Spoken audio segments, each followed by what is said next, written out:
Hi guys, welcome back to Skinnybru Rugby. Sorry about my voice, I'm a bit sick, so yeah, it's a little bit deep. This is a match recap video for round 8 of Super Rugby. The best predictor for the week was H2O, and Pierre Lou, you're still leading the charge in our leaderboard. If you want to watch the Dream Team video, I'll link it up here. But yeah, let's get into the recap of the game. The first game was the Hurricanes versus the Highlanders. The Hurricanes beating the Highlanders 31-28. To me, this was one of the best rugby matches we've seen this season. With the flankers, Savea, he was just so influential in that game.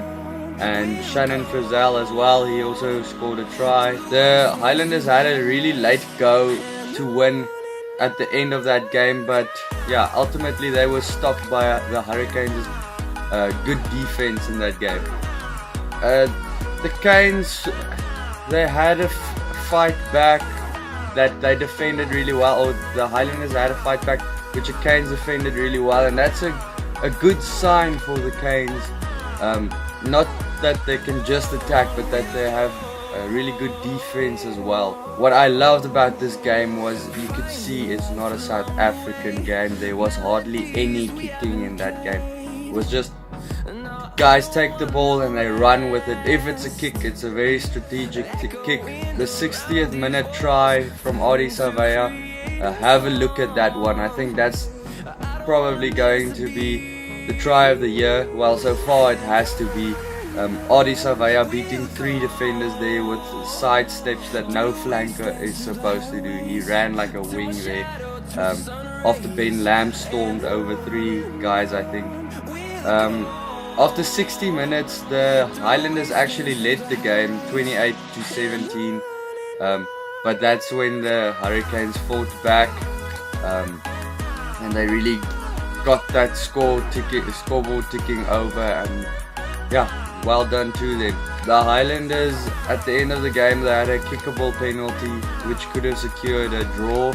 I think they'll be kicking themselves now because they lost this game, and their next game is up against the Crusaders, so it's not going to get a lot easier. Then the next game was the Reds versus the Stormers. The Reds beating the Stormers 24-12.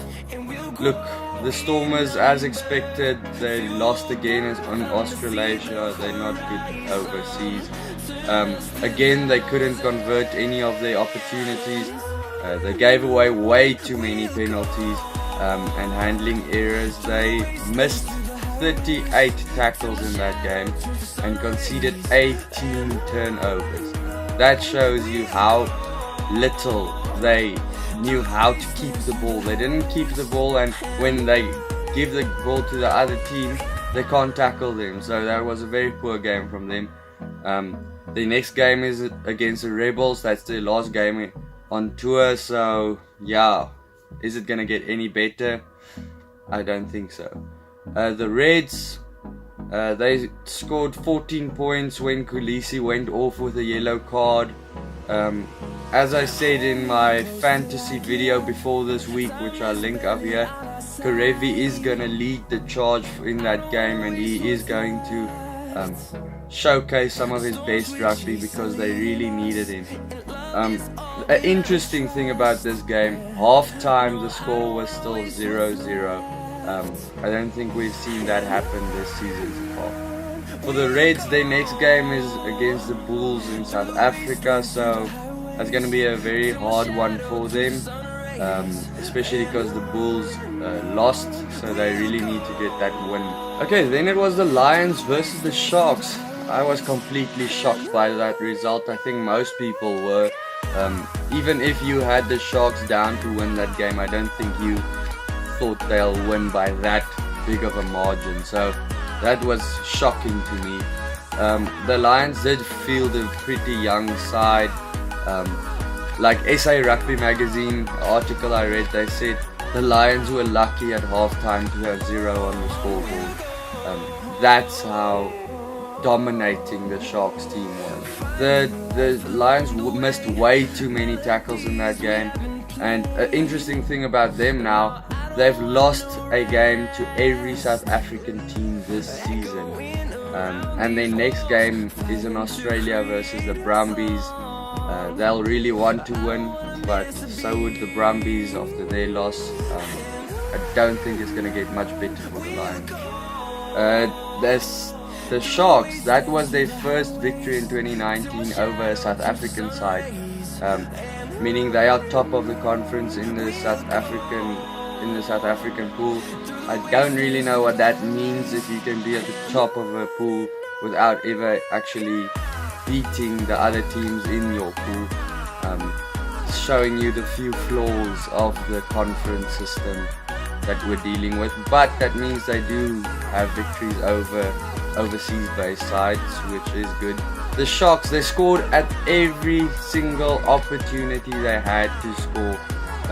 Bosch was his first game starting.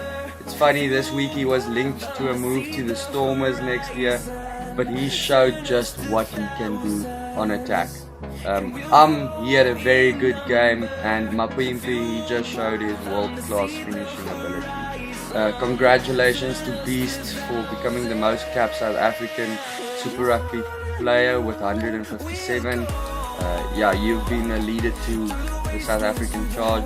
Next game was the Crusaders versus the Brumbies. The Crusaders beating the Brumbies 36-14. The Crusaders actually didn't play well in the first half. The Brumbies had control of that game, but the Crusaders gave it their everything in that second half. With that set piece of them and the forwards that gave them front football, that was a key part of their game. They had only 11 missed tackles throughout the game. To the Brumbies is 36 missed tackles.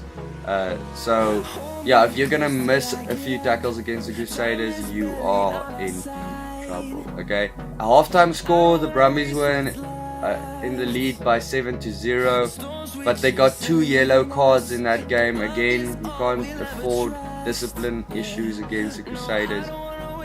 For the Crusaders, Jaguares and Jordan again showed how dangerous they are in their first season of Super Rugby. Jordan, he's one of the finds of the season again, and he'll be knocking on that all black door.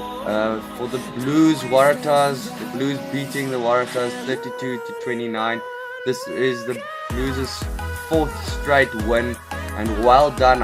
They're doing everything right. They are keeping their discipline intact. They're not giving away silly penalties, and they are definitely doing something right.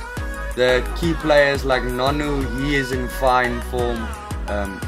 Finally, he is stepping up to what we know he can do, because now he's getting a bit more game time. And wow, he had a great game. 2 try assists and a try.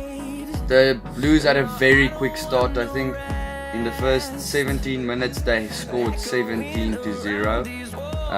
Their next game is against the Chiefs.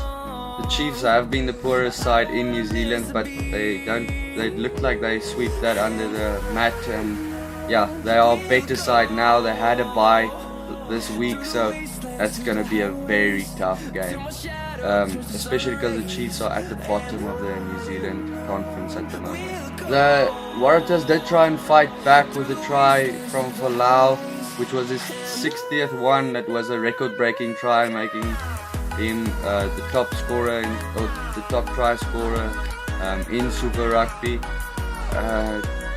But that fight back wasn't enough. They missed a few kicks as well during that fight back, and you can't afford that. But to me, this game was very entertaining. The Waratahs are going into a bye next week, and hopefully they can fix everything so that they can actually get a win on the table like that one they had against the Crusaders. Okay, the Rebels versus the Sunwolves. The Rebels beating the Sunwolves 42-15. Wow, what a game by the Rebels again. For the Sunwolves, Masirewa, he had a couple of tries again, scoring 2 in this game. They really upped their tempo in that second half after being behind throughout the game. But they had 31 missed tackles, and you can't expect to win a game with 31 missed tackles.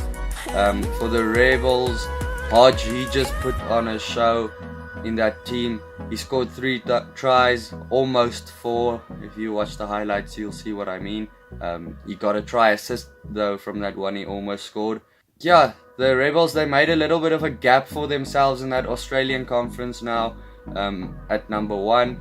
And yeah, Kenya, he scored a great try after a line out with a nice sniping run, just doing what we know he can do.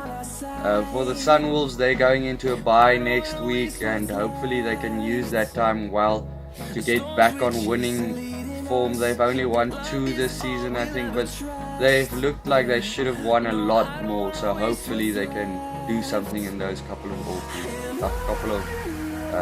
off days. Then there's the Bulls versus the Jaguares. The Jaguares beating the Bulls 22-20.